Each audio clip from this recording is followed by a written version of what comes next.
Ganda naman nun. Wow, tamang-tama ang Ayos na po, pagdating huwag mo. kayo mag-alala. Ako ang itinalagang tagapayo ng kamahalan. Tinatawag nila akong pinakamahusay na manunulat na si Tu Chuen Chang. Nag-aral ako ng 2 taon. Tagapagsilbi lang ako dito. Ang tawag nila sa akin ay Waon. Kung ganun, mas maganda maglaban tayo.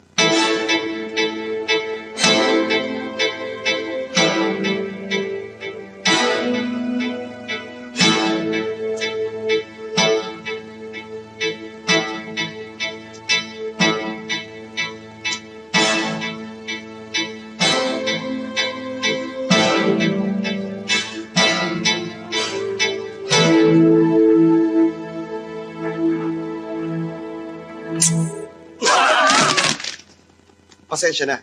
Nadala lang kaming pareho ng aming mga damdamin. O sige, magsimula na tayo. Sa isang ginawang dibuho, ang mga dragon at tigre ay hindi makaatungal. Sa isang laro ng chess, ang mga kabayo at general kailanman ay hindi nagtutuos.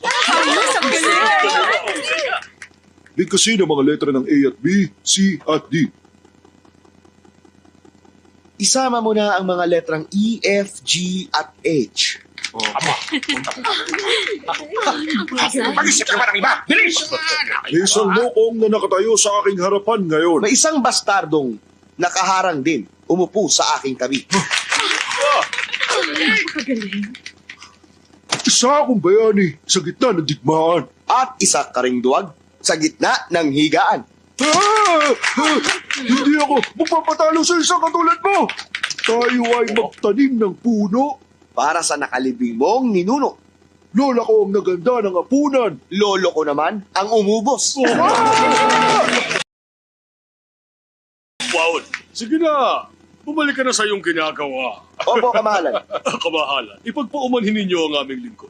Pero napigilan niya ang pagkaubos ng pasensya ninyo. Sana ay naaliw kayo sa kanya. O sige. Masamang iskola. Ilabas mo ang dibuho na bigay ng emperador para ipakita kay Mr. Wang. Tingnan natin ang larawan. Eto, saluhin nyo. Tumabi kayo. Huwag itong ilabas na. Ipatong natin sa lamesa.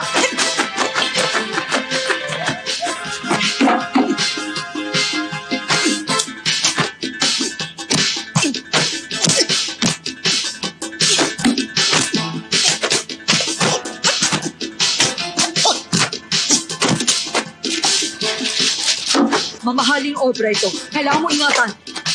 Huwag kang mag-alala. Mahaba pa ang oras. Ipagpatuloy natin.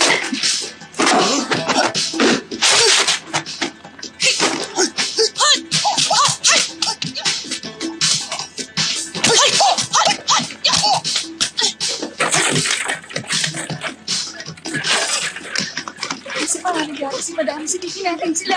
Oo, sige. Madami sila! Teka, ano nangyari? Huwag mo ko tanungin. Miss Chuhong? 3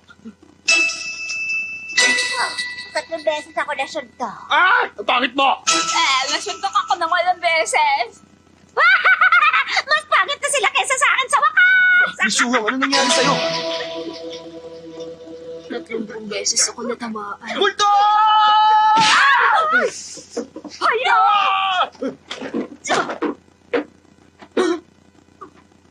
Siya si Chuyo! Masyado siyang nabugbog. Ganun ba?